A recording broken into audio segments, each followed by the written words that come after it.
Cet épisode a une distance de 6 km à un pace de 6,45.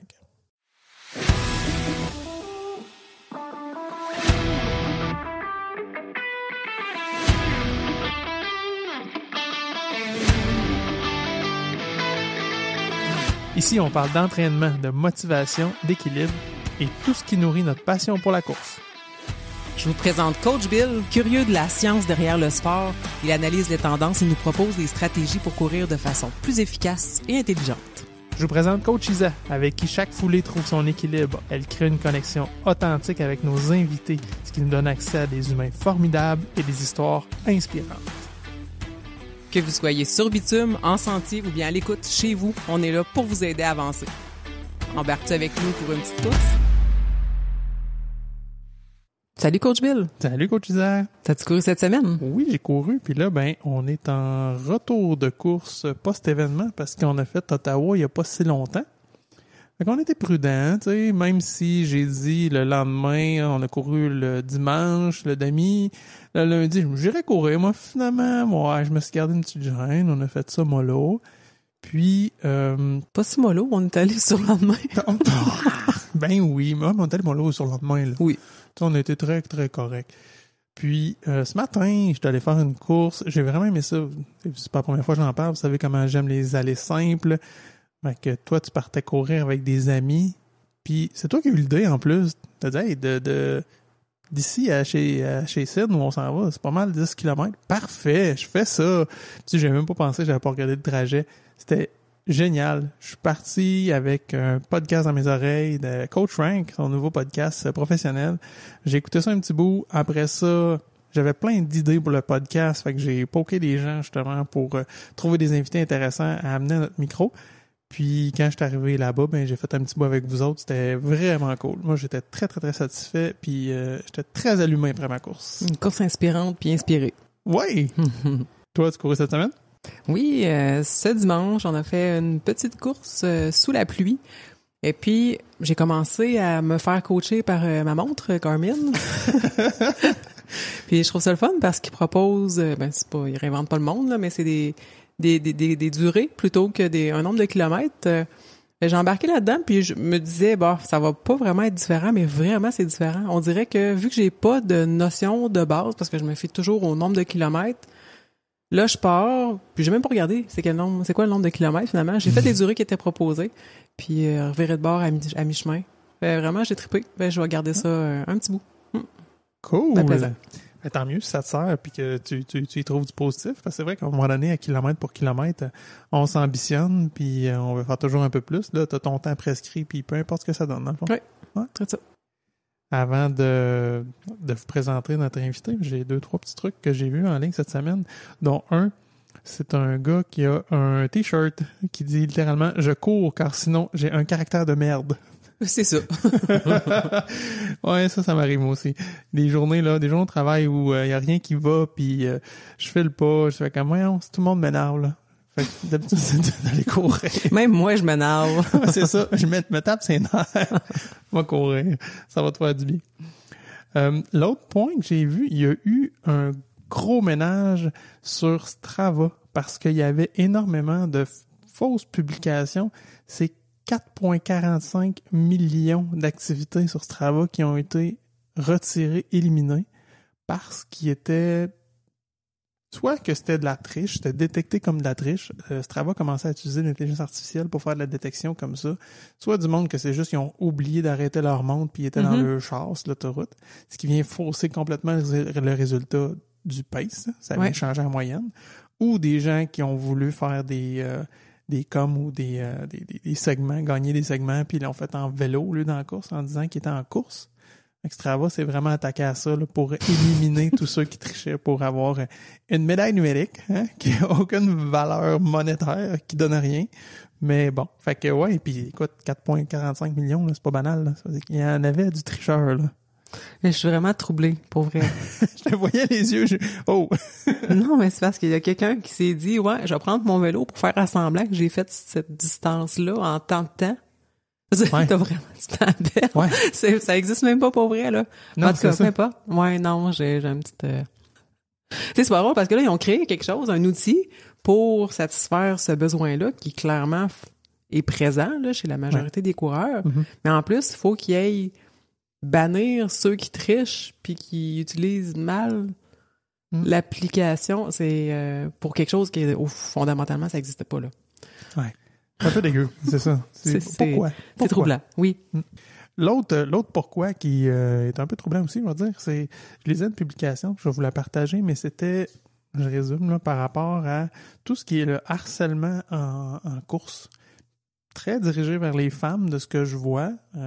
Puis je dirais peut-être aussi qu'il y a des gens qui ont peut-être pas l'air en forme, qui sont peut-être victimes de ça, là, de raillerie, ou des gens qui vont rire d'eux là, sur la route. Ça va du coup de klaxon à crier des trucs, à... Je sais qu'il y a des filles, des fois aussi, que ça s'est rendu jusqu'à des attouchements. Je me dis, ça, c'est tellement inacceptable. Je trouve ça dégueulasse. Moi, quand je me fais klaxonner, ça m'est arrivé, puis de voir du monde qui crie, puis je fais comme, ouais, non, eux autres, c'est pas parce que c'est des coureurs, puis ils sont fiers, là. C'est ça. Je trouve ça un peu ordinaire. J'ai décidé de prendre toujours, regarde, s'ils m'encouragent, tant mieux. Mais fondamentalement, je sais qu'il y en a que c'est un peu pour rire des gens, puis je trouve ça vraiment dégueu, ça. Oui, c'est gratuit. C'est gratuit, oui. Ouais. Heureusement que la plupart du temps, les gens vont encourager puis vont être fiers de ce que les gens accomplissent autour d'eux, là. Mais oui, il suffit d'un événement qui soit vraiment dommageable pour le bien-être puis pour la confiance en soi, là. Fait que, encore une fois, la chaise à tatou a amené de l'information super intéressante que je voulais vous partager. En fait, on était en train de parler de sortes de chaussures avec ma cliente qui est une coureuse. Puis là, elle parlait qu'une de ses amies courait plus avec des souliers minimalistes, même les orteils et toute la patente.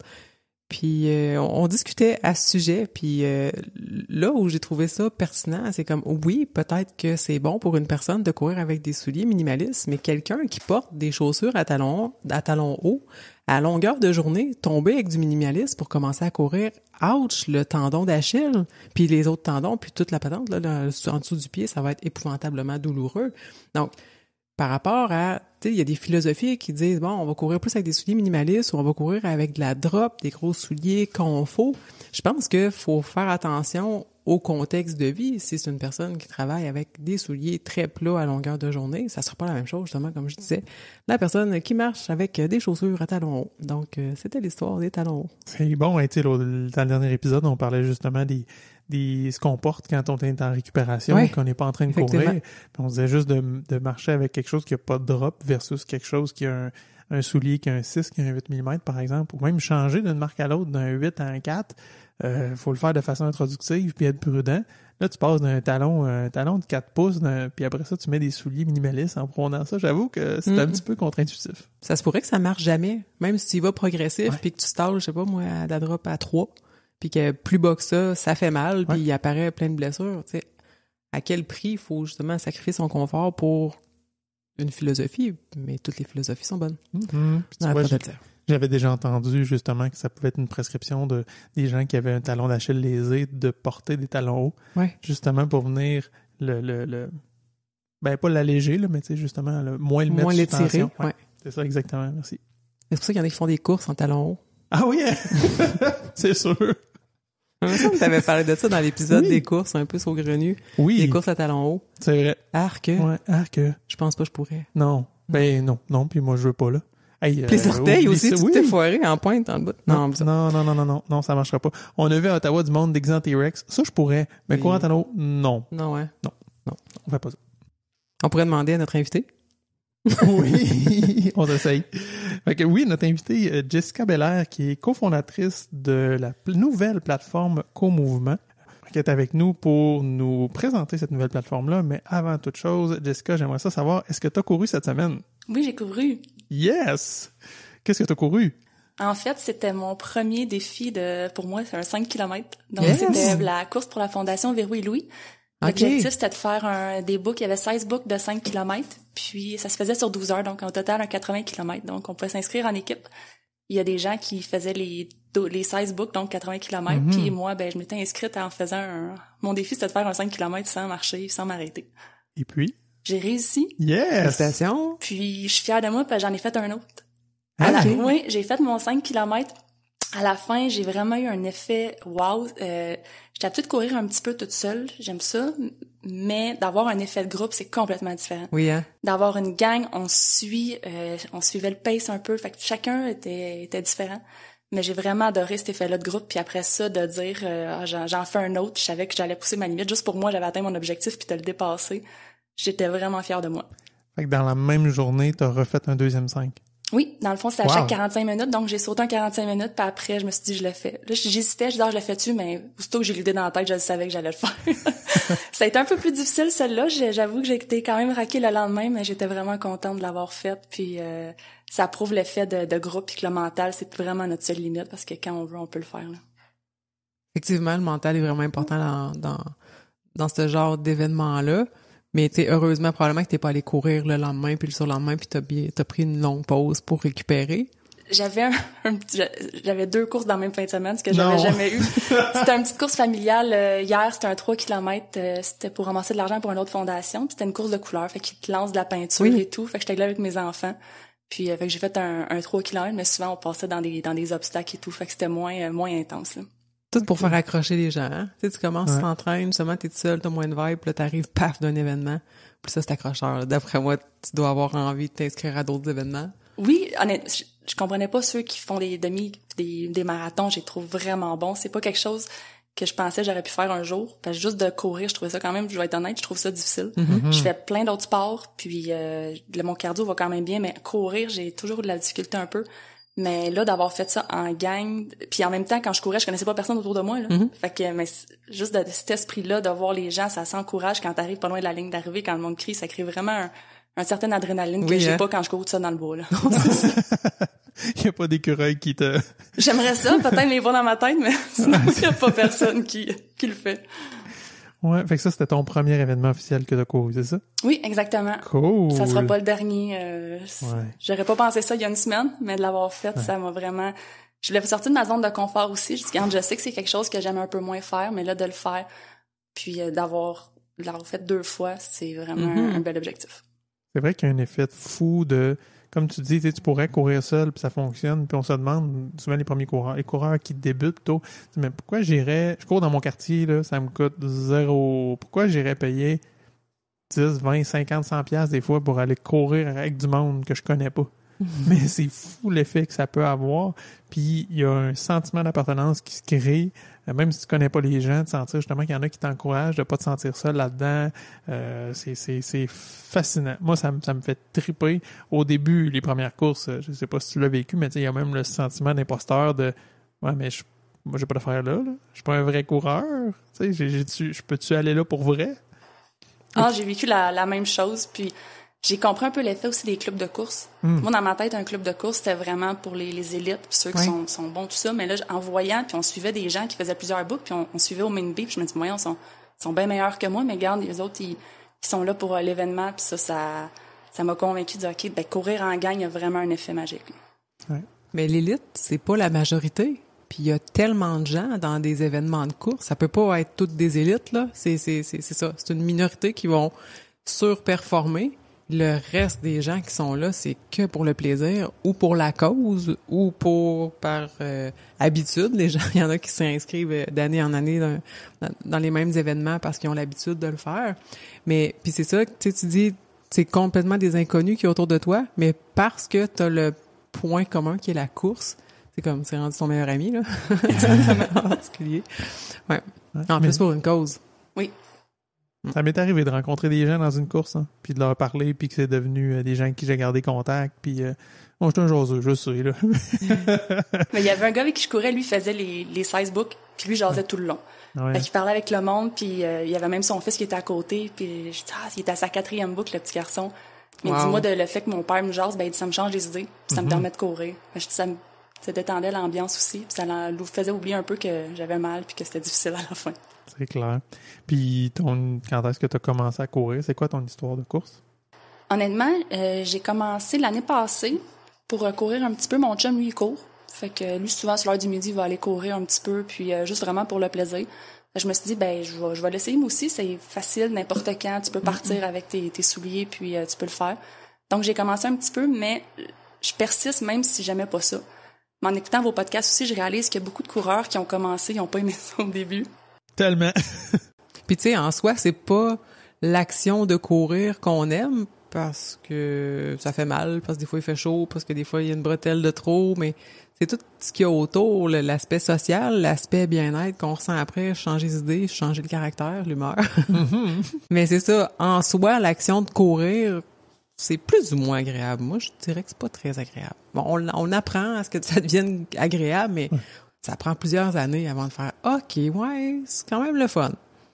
C'est vrai. Puis souvent, j'ai entendu du monde « Hey, ils ont l'air à triper là-dessus, je vais l'essayer, puis sortir courir, me dire, je comprends pas ce qu'il y a de plaisant. » là. C'est ça. Mais quand on commence, souvent, on part en fou, on part trop vite, oui. On veut faire long, on veut faire comme les autres, alors que, c'est ça, prends ton temps, fais-le tranquillement. Puis quand tu atteins justement ça, ce niveau-là où t'es pas toujours en train de te pousser puis de te briser, c'est là qu'on va chercher un certain plaisir aussi, là, quand un certain cardio, que ton corps a eu toutes les adaptations musculo-squelettiques pour te permettre de courir, justement, mettons, 3-4 kilos, là, déjà. OK, cool, je fais quelque chose. C'est 3-4 kilos, tu vas quelque part, là. Tu te rends quelque part. Ouais. Puis juste de commencer, de dire au début, 2 kilomètres, ça semblait vraiment difficile. Après ça, un 3, un 4. Fait que, tu sais, à chaque fois, c'est toujours un petit objectif, une victoire qu'on célèbre. Fait que c'est vraiment agréable, là. Ah oui, c'est valorisant, là. Passer d'une étape à l'autre. Puis c'est ça, dans les débuts, c'est ça qui est vraiment trippant parce que c'est plus accessible. C'est plus facile de passer d'un 2 à un 5, même si c'est un petit peu plus que le double, que d'un 10 à un 21. Tu sais, il y a un gros gap, là, de faire x2, là. Ouais. Fait qu'il y a plein de petites victoires au début. C'est vraiment valorisant. Sinon, au niveau tu as dit que tu pratiquais plein d'autres sports. C'est quoi les autres sports que tu pratiques? Je joue au deck hockey depuis à peu près 15 ans. Fait que l'effet de groupe, je le voyais en termes de deck hockey, mais toi, j'avais jamais associé ça à la course. Moi, la course, je voyais ça plus quelque chose d'individuel. Fait que j'ai fait ça. Sinon, je fais du yoga aussi, je fais du fitness. Encore là, c'est un sport individuel, mais que t'es quand même dans une classe avec d'autres gens. Donc, j'ai tous les sports que j'aime vraiment. Je vois qu'il y a un effet de groupe. Tu vois, je l'avais pas réalisé tant que ça, que peut-être que la course, je peux aimer ça s'il y a d'autres gens avec moi, là. OK, parce que tu recherches ça, le groupe, quand tu fais du sport. Pas nécessairement, mais je réalise les sports que j'aimais, c'était toujours en groupe. Puis les sports individuels, j'ai jamais vraiment aimé ça. C'est peut-être une partie parce que je suis mauvaise perdante aussi, mais d'aller courir toute seule versus comme quand j'ai fait en fin de semaine la course, c'est vraiment mon mindset qui est complètement différent, là. Ce qui te fait peur, c'est juste vu que t'es toi contre toi toute seule? Je pense que je suis capable d'abandonner plus facilement. Tandis qu'en équipe, tu peux pas laisser tomber ton équipe quand ils sont là. Intéressant. OK, oui, c'est les sports que je pratique. Pendant ton événement, t'as-tu rencontré des difficultés? Que ce soit physique, mentale, sociale? Physique, oui, un peu. C'est sûr, j'ai commencé à avoir mal aux jambes un peu à la fin. La première course, ça a bien été, puis c'est pour ça que j'ai décidé d'en faire un deuxième. OK. Sinon, mental, à la fin, le dernier kilomètre et demi, là, fallait que je me parle, let's go, puis c'était vraiment de me dire, si tu peux faire ça, tu peux faire n'importe quoi après, là. Fait que j'y allais du côté positif versus tout dans la vie. C'est vraiment des fois, on se met des obstacles par rapport à n'importe quoi, mais c'est juste de dire, oui, tu peux le faire, puis après ça, je peux l'appliquer dans d'autres choses dans ma vie. Dire, regarde, tu pensais pas faire un 5, finalement, t'as fait un 10, t'es capable d'accomplir d'autres choses aussi, là. Fait que je le faisais pour moi, là. C'est vrai, les parallèles avec la vie, on passe notre temps d'en faire, mais c'est vrai, pendant des longues courses ou des fois des gros enjeux, des grosses douleurs, ou que ce soit des événements extérieurs, peu importe, un conducteur, la température, puis c'est vrai que quand on fait le parallèle, c'est comme, OK, je vis telle chose qui est difficile, ouais, ça peut être comme un gros nuage gris, puis c'est comme, ah ouais, on dirait que ça fait prendre conscience de plein de choses, je trouve ça le fun que tu l'aies vécu dès ta première course. Oui. Ouais, ça a beaucoup de valeur. Puis moi, j'aime beaucoup ça, les commitments au micro, là, mais ça ressemble à quoi ton prochain événement? Honnêtement, je suis pas tant au courant de tous les événements. Ça serait de voir... mais sans nommer une place, tu sais, qu'est-ce qui t'attire? C'est sûr, faire un 10 km d'un coup, pour moi, ça serait mon prochain objectif. OK. C'est une belle distance 10, pour vrai, là. Oui. Ouais, c'est le fun. Moi, j'aime beaucoup cette distance-là. J'aime ça. À partir de 8-9, là, moi, je commence à avoir du fun. OK, cool, là, je suis parti, je peux faire un bout, puis ouais. Ouais, c'est vrai, un 5, ça passe plutôt vite. C'est comme, t'as commencé, c'est déjà fini. Puis, ouais, c'est ça, si tu te donnes à fond, là. Mais quand l'objectif, c'est de le faire au baisse du bonheur, bon. Ah ouais, ah non, mais je sais. Toi, mais tu quand pousses, je c'est ça. sais, quand j'arrive dans un événement, je cave. Tu calcules ta vitesse, c'est ça. Ouais, c'est ça. C'est ça. Mais je suis capable de faire un 5 là, au Pays du Bonheur dans ma rue, c'est bien correct. Mais j'ai beaucoup de difficultés à me retenir quand je suis dans un événement puis que la foule, justement, tu l'as nommé, c'est super entraînant. Tout le monde part. Hey, moi aussi. Puis c'est ça. Ouais. Mais c'est moins long.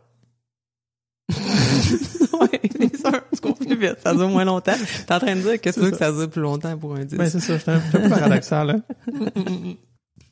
Une question, ça fait longtemps qu'on n'a pas posé à personne. Est-ce que t'es coachable? Ah. Oui. Oui? Oui. T'avais-tu un plan de course? Pas du tout. Oui, j'en avais trouvé un sur 8 semaines, mais j'avais pas eu mon 8 semaines. Donc, j'ai commencé à faire des intervalles. Puis, à un moment donné, j'ai juste upgradé à ma façon parce que j'avais pas assez de temps pour le faire. Mais oui, je suis très coachable. Je suis quelqu'un qui adore le développement personnel dans la vie. Je lis des livres, j'écoute des masterclass. Quand je coach, justement, j'écoute des podcasts en voiture, tout ça. Mm-hmm. Donc, oui, d'avoir un coach de course, c'est sûr, ça pourrait m'aider, m'aligner. Puis tu dois quelque chose à quelqu'un, un compte rendu aussi. Fait que t'as un commitment à faire. J'aime pas décevoir, donc oui, ça pourrait être très motivant dans mon cas. C'est de faire le pas. Ah, OK, c'est beau, je prends un coach. Ouais. Ouais, OK, je comprends. Puis dans le fond, toi, t'as déjà commencé. Si quelqu'un te disait « Ah, moi, j'aimerais ça commencer à courir », ça serait quoi les principaux conseils que tu lui donnerais? De le faire à un endroit que t'es bien. Moi, je réalise que courir dans la rue, c'est moi quelque chose que j'aime moins. J'aime beaucoup être dans la forêt avec rien. Fait que ça, c'est sûr, moi, ça m'encourage plus quand je cours dans la forêt que dans la rue, que je vois les maisons que je vois tous les jours. Ouais. Et c'est sûr, j'encouragerais d'avoir quelque chose à écouter. Moi, j'aime beaucoup la musique ou les podcasts, justement. Fait que, mais quelque chose qui me motive. Puis commencer petit. Moi, j'ai pas commencé. Je pense que je suis une des seules personnes sur la Terre qui a pas de montre qui calcule tout. Là. Moi, j'ai encore une montre normale, traditionnelle. Fait que juste de courir pour un certain temps, puis pas de regarder ma vitesse. Première course, je revenais, mon chum me dit « Ah, t'as couru à combien? » Je dis « Non, moi, je veux juste courir pour un certain temps. Je suis pas rendue là encore. Là. Je veux le faire pour, justement, tranquillement aimer ça. » Donc, j'étais allée plus tranquillement puis à ma façon. Reste là le plus longtemps possible. Oui. Hein? On l'a dit 3 mois avant d'aller sur Strava, puis les montres, puis les stats. Mais je trouve ça le fun parce que tu dis pas « Ah, aller courir en trail », tu dis « Va courir à un endroit où tu te sens bien ». Fait que c'est tellement laisser les gens justement être libres d'avoir leurs préférences. Fait que bravo. Merci. Super conseil. Qui nous amène à Co-Mouvement. J'aimerais ça que tu nous le présentes, puis je suis intéressé à savoir c'est quoi la genèse, l'élément déclencheur qui t'a amené à fonder ça. Dans le fond, je vous ai parlé tantôt, je fais différents sports. Mon chum, il en fait aussi, mes enfants. Donc, on a toujours été des passionnés de différentes activités physiques. Puis, je faisais un cours de yoga une fois, puis j'ai rencontré une professeure. Puis, j'ai demandé si elle allait dans les écoles. Puis, j'ai dit, ça pourrait être une belle activité à l'école de mes enfants. Puis, elle m'a informé que si on lui demandait, elle irait, mais elle ira pas cogner aux portes. Puis, par la suite, à l'école, je me suis rendu compte qu'il y avait des budgets. Le gouvernement donne des budgets à toutes les écoles pour faire de l'activité physique. Puis, il restait de l'argent à la fin de l'année. Puis, quand je leur ai demandé pourquoi, ils m'ont dit qu'il y avait manqué d'idées d'activité. Là, je me suis dit, voyons, les autres, ils cherchent quelqu'un pour offrir des cours, puis il y en a quelqu'un qui va en offrir, qui va pas cogner aux portes. Donc, je me suis dit, on pourrait juste offrir une plateforme où il y a quelque chose pour connecter ces gens-là ensemble pour qu'ils peuvent se parler. Puis c'est là que l'idée de Co-Mouvement est venue. Tu dis ça, là, les écoles ont de l'argent qui dort pour faire bouger les jeunes. Moi, ça me sidère, là. Ouais. On a besoin de ça, on a besoin qu'ils bougent, puis les sommes sont là, les budgets sont là. Il faut que ça soit utilisé, ça. Exactement. Puis il y a tellement d'idées d'activités qu'on peut proposer, que ça soit des professionnels qui viennent dans les écoles ou des sorties qu'ils peuvent organiser. C'est vraiment ça le but, là, c'est de faire bouger les enfants, leur faire découvrir des nouvelles passions. Mais les écoles, souvent, ils manquent de temps, ils manquent de ressources pour faire toutes ces recherches-là.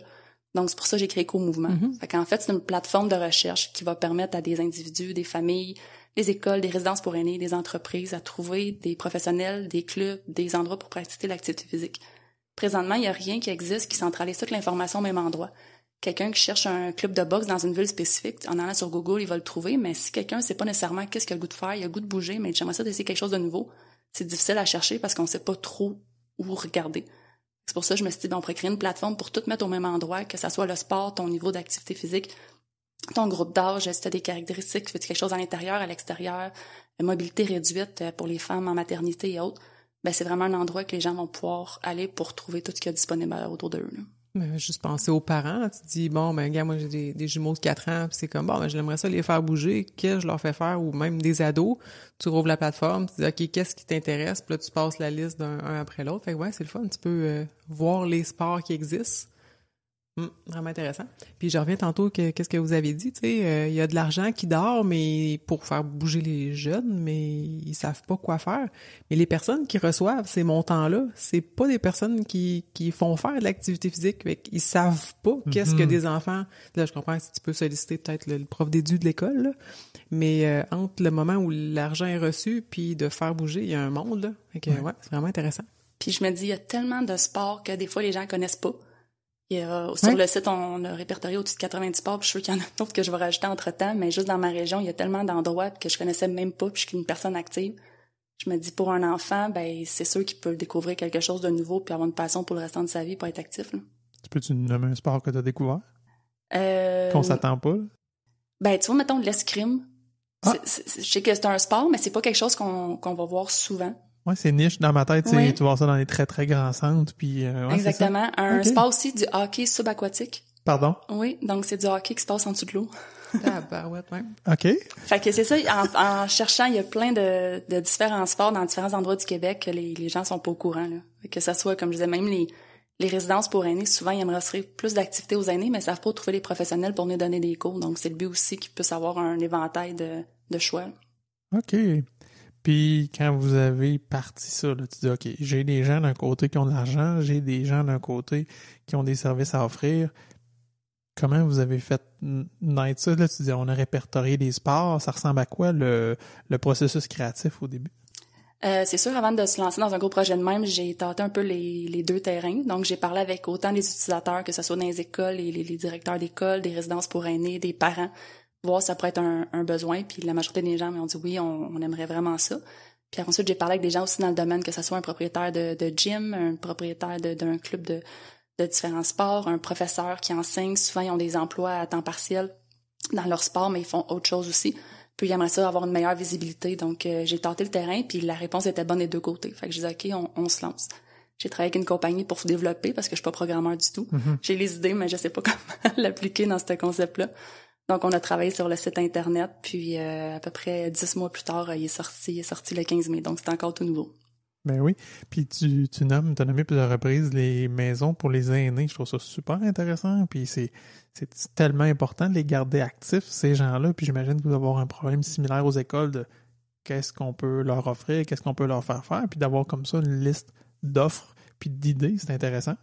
Oui, tu sais, je vous apprends rien, mais l'activité physique, ça a juste des bienfaits, que ça soit physique, mental, social, surtout à l'âge, dans les personnes âgées, pour briser l'isolement, parfois faire juste un petit club de marche, faire un cours de Zumba, d'aquaforme, de yoga sur chaise, ça peut les aider à discuter, à sortir de chez eux, à essayer quelque chose de nouveau. Fait que ça a que des bienfaits. Je vais paraphraser notre ami Doc Étienne, mais on y avait posé la question est-ce qu'on peut être trop vieux ou pas assez en forme pour courir? Puis sa réponse était sans équivoque, il dit c'est non, c'est totalement l'inverse. Plus tu es déconditionné, plus tu as d'avantages à commencer à bouger et à faire quelque chose, puis tu vas aller chercher encore plus de gains. C'est sûr qu'il faut que ce soit fait de façon raisonnable, adaptée, mais il n'y a pas de condition qui dit que tu devrais pas bouger. Go, bouge, fais quelque chose. Puis comme tu dis, c'est tout adapté, j'aime ça. Là. Yoga sur chaise, des choses comme ça. Il y a vraiment des méthodes justement pour ces personnes-là. Je trouve ça vraiment génial. Oui, puis moi, dans la vie, je trouve ça important que les gens fassent ce qui les passionne. Fait que si je peux donner une certaine visibilité, permettre à des professionnels dans différents sports de rayonner puis de pouvoir partager davantage leur passion pour leur sport, ben moi, ma mission va être accomplie. J'aime ça que les gens puissent faire vraiment, c'est ça, pousser encore plus leur sport, là. Parce que ça, c'est pas juste dans l'intérêt des personnes qui recherchent des services, c'est aussi pour ceux qui veulent l'offrir, qui veulent faire bouger, qui ont l'espoir d'accrocher les gens puis de les faire triper dans leur discipline. Fait que c'est ça. C'est dans le fond, c'est pour répondre à deux missions. Exactement. Puis l'amener au centre puis permettre à ces personnes-là de communiquer ensemble parce qu'il manquait de communication, finalement. On se souvient tous d'un professeur au secondaire qu'on adorait sa matière parce qu'il y avait juste une belle façon de l'enseigner. Oui. Mais c'est la même chose que dans le sport. Si quelqu'un est vraiment passionné par ce qu'il peut te montrer, je pense qu'il peut en faire embarquer bien du monde avec lui. Là. Tout à fait. Peux-tu nous expliquer comment ça fonctionne? Quelqu'un qui offre des services, un sport, comment ils font pour s'inscrire sur la plateforme? Oui, dans le fond, pour les utilisateurs, la plateforme est 100% gratuite. Donc, monsieur, madame, tout le monde peut aller sur le site, choisir ses critères, puis ensuite rentrer en contact avec le professionnel ou l'organisme qui a retrouvé sur le site. Pour un professionnel qui veut s'inscrire soit lui-même en tant que coach ou entraîneur ou en tant que club ou centre d'activité physique, il va juste aller sur le site, remplir un formulaire avec son titre, son profil. Il peut rentrer ses certifications, ses affiliations, mettre des photos, des vidéos. Fait que vraiment le faire comme un peu comme j'appelle ça un centrisme, mais de l'activité physique. Donc, au lieu d'afficher ta maison, mettre combien de salles de bain que t'as, mettre la photo de ta cour, grandeur de terrain, ben ils vont juste mettre eux autres leurs caractéristiques. Puis ensuite, ben ils vont s'inscrire dessus. Fait qu'ils ont un abonnement, ceux qui peuvent payer mensuellement ou annuellement, selon ce qu'ils préfèrent. Sur la plateforme, il n'y a pas une discipline qui peut être plus vue qu'une autre. J'imagine qu'ils ont toutes la même visibilité. Un sport en égal un autre, une entreprise en équivaut un autre. Exactement. Dans le fond, ils vont sortir selon les critères de recherche que la personne a choisi ou par localisation. Donc, tu peux dire, moi, par exemple, vous venez de Trois-Rivières, ben si vous rentrez votre adresse, en premier, vous allez voir les gens de Trois-Rivières qui sortent. Ça fait combien de temps que c'est en ligne? C'est sorti le 15 mai. OK, fait que là, c'est vraiment récent. Oui. OK, c'est comme ça fait 2 semaines que c'est là. C'est donc c'est tout nouveau. Oui, c'est vraiment cool. Fait qu'on a environ 70 centres et coachs pour l'instant. Quand même. Mais moi, je veux que l'offre, j'ai répertorié, on a fait sortir une liste, une job de bras pour mon chum. On a sorti au-dessus de 4000 centres d'activité physique à travers le Québec, des clubs de tous les sports. Donc, c'est sûr qu'on va aller chercher la plus grande part qu'on peut pour offrir le plus de services possible puis que le monde ait le plus d'idées pour bouger. Vous avez approché les gens un par un pour qu'ils viennent sur la plateforme, pour qu'ils offrent leurs services. Exactement. Parce que c'est quand même complexe, tu sais, les gens font que, OK, mais pourquoi je mettrais, tu sais, mon entreprise là? Faut que ça soit vu par beaucoup de monde. Mais je trouve ça vraiment trippant qu'il y ait autant de personnes qui aient dit oui puis qui voient justement le besoin de la population. On le sait pas, qu'est-ce qu'il y a à faire? Qu'est-ce qu'on fait? Tu peux checker sur son téléphone, en fin de semaine, qu'est-ce qu'il y a à faire? Mais là, t'as quoi de vraiment trippant que tu peux étirer sur plusieurs semaines, faire bouger ses enfants, faire bouger ses aînés, puis se faire bouger soi-même. C'est vraiment une bonne idée. Puis là, c'est la phase 1 du projet, parce qu'à un moment donné, il fallait sortir quelque chose, parce que sinon, on finira jamais. C'est comme la construction, c'est toujours plus long que prévu. Mais j'ai des idées de phase, j'aimerais ça rajouter justement des événements de course. Il y en a tellement partout. Ben, des fois, tu dis, en fait, semaine, justement, on fait tout pas avec les enfants, fait que tu peux trouver un événement. Moi, j'aime faire des retraites de yoga, fait qu'on peut rajouter des événements de retraite. Fait qu'il y a tellement de choses qu'on peut développer à partir de l'activité physique, puis tout centralisé au même endroit. Fait que j'ai des idées, j'en ai tout plein. Fait que tranquillement, on commence à marcher, puis à un moment donné, on va courir. Ben, moi, j'en ai une proposition pour toi. Puis pour ceux qui ont écouté notre épisode de Run Trip, ce qu'on cherche tout le temps, c'est des douches. Hein? Puis quand on est arrivé ici, on est allé à la salle de bain, j'ai vu la douche dans vos bureaux. Oh yes! Moi, j'ai un spot ici, là. Fait que d'avoir un répertoire de douches pour les coureurs, ça serait assez hot, là. C'est bon, c'est très bon. Je le note dans ma liste de rajouts. Mais c'est vrai, par exemple, c'est ça qu'on s'est dit. Pourquoi dans les parcs où, ben là, c'est, mettons, bon, c'est comme un terrain de camping, la dernière place, on est allé, Cap-May. Pourquoi il n'y a pas des lieux, justement, avec des douches publiques? C'est rare, là. On n'en va pas souvent. Non, oui. Ouais. Avec un beau petit répertoire de douches. Je voyais ça. Pas nécessairement gratuit non plus, là. Non, c'est ça. Avec des niveaux de propreté, tout côté, ça serait écœurant. Ah oui, je te dis, on a une plateforme, on a juste à la réutiliser, moi, j'achète. On fait un petit ajout, les douches. Oui. Salle de bain, douche. Mais c'est ça, mais les gens, tu sais, vont peut-être trouver ça drôle, mais on en a parlé justement dans le Run Trip. C'est vraiment un besoin d'aller se laver, là. Tu peux pas être bien pendant 48 heures après avoir couru, là. Ouais. Puis c'est vrai, quand tu sais, là, nous, c'est parce qu'on voyage, on court, etc., mais tu sais, combien de fois, on était à Ottawa la semaine passée. Heureusement, on était capable d'avoir un late check-out jusqu'à 14 heures. Ça, c'est très cool. Puis pour vrai, on a quitté la chambre, je pense qu'il était 13h45. Là. Ouais. Fait que, vraiment, on l'a utilisé, on a maximisé ce temps-là pour aller se laver. Sinon, on se tapait 4 heures de voiture sans s'être lavé après la course. Mais quand tu vas dans un événement comme ça, c'est ça. Puis que ce soit de course ou de n'importe quoi d'autre, tu vas à un événement sportif à quelque part, c'est un enjeu. Et tu te sens tellement bien quand tu as fini ton activité physique. Puis là, ben, il faut comme... Je trouve que ça gâche un peu si tu peux pas te laver après pour ton 4 heures de route. On dirait que ça coupe un peu tout le bonheur que ça vient d'aller chercher. Là. Ouais. Puis ça touche pas juste les coureurs, ça touche plein de sportifs. Ouais. Mais à l'inverse, ça en donne du bonheur prendre une douche après avoir couru. Exactement.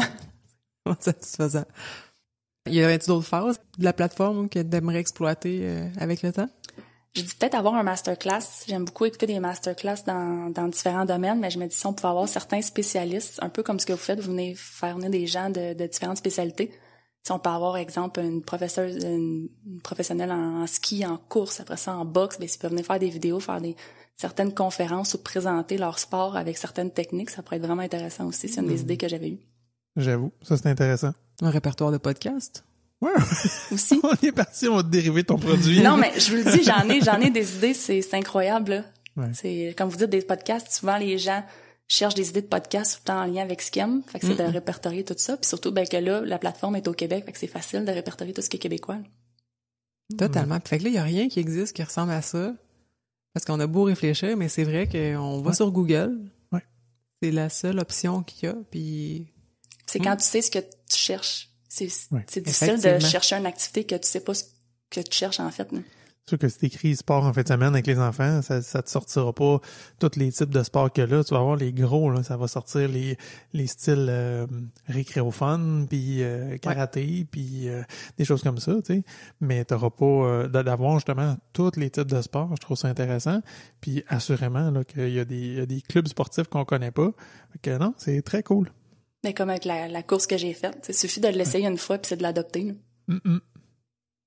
Puis mettons, là, t'aimes-tu assez la course à pied pour dire que tu partirais un club de course ou ben tu ferais partie d'un club de course? Plus faire partie au début. Oui. Oui. C'est sûr, ça va me motiver. Je sais que dans mon coin ici, il y en a. Comme je disais au début, je pensais que c'était plus quelque chose pour les gens qui étaient vraiment habitués en course. Mais là, en voyant ce que le défi a apporté, ben, je me suis dit, OK, je peux le faire dans un club de course. C'est sûr, je suis capable de m'adapter. Oui. C'est dommage, par exemple, la philosophie...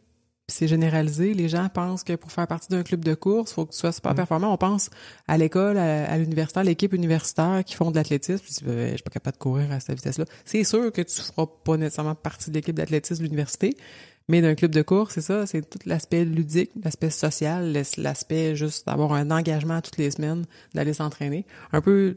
Je nomme une entreprise, cardio plein air, c'est un peu le principe. T'es pas nécessairement en forme, mais il y a quelque chose d'adapté pour toi. Club de course aussi. La personne qui gère le club de course est censée faire en sorte que toutes les personnes puissent avoir un minimum de plaisir, trouver un circuit où il y a des boucles, ou à la limite, je sais pas moi, faire des sous-divisions avec des paces différents.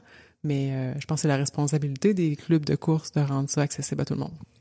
Mais tu vois, ça me fait penser que là, c'est sûr qu'on n'est pas toujours dans l'entreprise. Il y a beaucoup de clubs de course qui sont pas des entreprises, qui sont pas payants, qui sont juste des gens qui se rassemblent. Il y en a plein de ça, oui. Mais on les connaît pas. Ben Ça aussi, ça serait super intéressant d'aller chercher ces groupes-là. Parce que, tu sais, combien de fois on s'est dit, hey, s'il y avait un groupe de course dans la ville où on passe, on irait, on se joindrait, on irait voir, tu sais, voir des gens, voir des coureurs, parler avec des coureurs.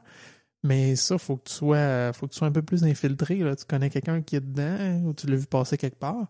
Mais je pense que tous ces groupes de courses-là, je l'appellerais pas des clubs. Tu sais, je distingue avec un club qui est vraiment avec un membership, qui a un coach, qui a un plan, puis que t'es suivi.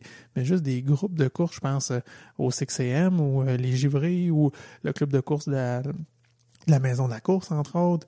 Il y en a plein des comme ça où c'est, venez vous joindre, venez courir avec nous, puis mais il y a rien qui les liste, là. Que ça soit un déménagement ou même les vacances d'été. Souvent, l'été, les gens, ils vont faire des contrats à certains différents endroits au Québec. Le mari est en congrès, la femme a le goût d'aller courir ou faire n'importe quel sport. Des fois, c'est de trouver, y a-t-il quelque chose dans ce coin-là que je peux faire pour pas lâcher ma routine d'entraînement, là. Là, dans le fond, je regarde les filtres, tu as le lieu, donc la ville à peu près où tu te trouves avec un rayon. Je vois le groupe d'âge, la distance à laquelle tu te trouves de ce point-là, c'est ça? Oui, exemple, quelqu'un qui veut faire une activité, moi je suis prête à me déplacer jusqu'à 20 km autour de chez moi. Ça sera ce fit-là pour ça. OK, puis même la langue, là, s'il y a des clubs justement ou des entreprises plus anglophones ou francophones? Oui. OK, cool. Puis on a des caractéristiques aussi, donc maternité, on avait groupe scolaire, corporatif aussi, il y a beaucoup de team building qui se font autour de l'activité physique. Ben oui. Je pense que ça dévoile beaucoup de choses pendant un événement, de travailler ensemble pour un sport en termes d'équipe d'entreprise. Fait que c'est ça, on a d'autres mobilités réduites aussi. Il y a quand même beaucoup de gens des fois qui sont blessés ou qui peuvent pas tout faire. Donc chaque personne qui va inscrire son profil va pouvoir choisir dans quelle catégorie correspond puis sortir dans les résultats. Est-ce qu'il y a un aspect de la plateforme qu'on n'a pas couvert que tu aimerais ça nous partager ou on a fait le tour pas mal des capacités? On a fait pas mal le tour. J'aime ça quand c'est simple. Donc pour l'instant, moi je voulais rien de trop compliqué. Il y en a beaucoup qui m'ont demandé pourquoi tu mets pas de publicité sur le site, mais c'est pas ça le but. Moi, le but, c'est vraiment de garder ça simple, garder ça essentiel au sport, que les gens puissent trouver quelque chose de nouveau. Puis c'est pas une place que je vais mettre plein de publicité, puis que tu cherches une idée d'activité, puis tu vois une publicité pour une recette ou un voyage dans le sud. Là, c'est vraiment pas ça mon objectif. Là. T'sais, notre mission, c'est de faire bouger le Québec, puis on veut permettre à chacun de partager sa passion ou découvrir une passion pour l'activité physique. Puis c'est pour ça que le site reste simple comme ça pour l'instant. C'est là où, comme tu disais, Isa, tu cherches sur Google, tu vas te faire pousser toute la pub puis tout ce qui est promu puis promotionné, alors que là, t'arrives puis t'as le catalogue complet à fouiller. Oui. T'avais-tu une plug pour les auditeurs cette semaine? C'est sûr, j'invite tout le monde à aller voir le site internet qui est le www.comouvement.com, puis co s'écrit CO. Donc, le but du nom aussi, je pense que ça peut être bon de le dire, mais c'est vraiment co veut dire ensemble. C'est vraiment ça, je veux qu'on crée une communauté ensemble pour bouger. Peu importe ce que c'est, que ça soit quelqu'un qui fait de la marche, qui fait de l'escalade, du canot, du rafting, vraiment de tous les sports disponibles, ben c'est qu'on le fasse ensemble puis qu'on ait une communauté active. Là. On a toute une responsabilité là-dedans, je trouve, puis comme individu, d'inviter, si vous connaissez des personnes qui ont une entreprise, d'aller s'inscrire sur la plateforme, puis à l'inverse, l'utiliser. Déjà, si on offre un service, on aime ça quand c'est utilisé. Donc, tout le monde, on s'implique, puis on s'en va sur Co-Mouvement. Sur ça, qu'est-ce qu'on disait à nos auditeurs? Bonne course!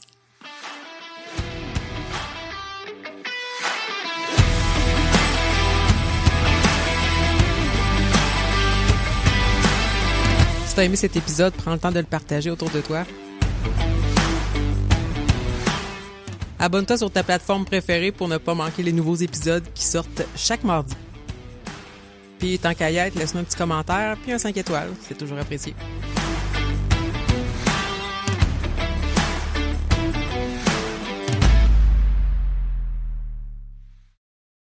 Tu volé ton... Tu me voles mon Internet, mon flux d'Internet. Vous êtes hors connexion. Vas-y. Ah ben, voilà. Ben, tu peux te connecter sur le mien? Ça me tente. Ça me tente parce que on dirait que toi, t'as quoi? T'as-tu du... Je peux aller chercher mon téléphone si tu veux du Wi-Fi, je peux te donner le code, je ne sais pas par cœur. Ouais, mais je t'ai branché sur le mien, mais c'était pas super... Toi, t'es-tu encore connecté? Non, j'ai débarqué du tien. J'ai pris le mien. Veux-tu le Wi-Fi? Ça va être la prochaine étape. Moi, j'ai hâte de le donner. C'est ça, hein? Ouais. Non. Sinon, voulez-vous le Wi-Fi ou... Ben, moi, ça marche bien. Là. C'est correct, OK. Peut-être, finalement. Arrêtez de niaiser. Yeah! Oui, merci. Merci. T'es en business. Talon haut. Talon haut. Talon haut. Je te le dis pas. Oh non! Et non. Ok, cool. J'aime ça. Ah non, mais t'avais de quoi dire? Ah, c'est vrai, ben oui. T'as peu là. Talon haut. Les talons hauts. Les talons hauts. Je veux savoir, hein? T'es à l'envers. Je sais pas si ça peut faire le confort différent. Eh oui. Oui. Oui, ouais. Tu vas attendre toute la conversation à l'envers. Hein, c'est ça? Ouais, c'est ça. Hey, non, vraiment, c'est plus confortable. Ben J'étais oui. pas bien. Je me disais, oh my God, pourquoi il met ça? Mauvais On n'est choix. pas bien. J'aurais dû prendre les gros. Non. Il rentre pas, moi, dedans. Faut-tu que je pousse? Ah, ok, t'as pas regarde. On va l'écarter. Oh, regarde, oui. Hors contexte, hein? Pourquoi ça rentre pas?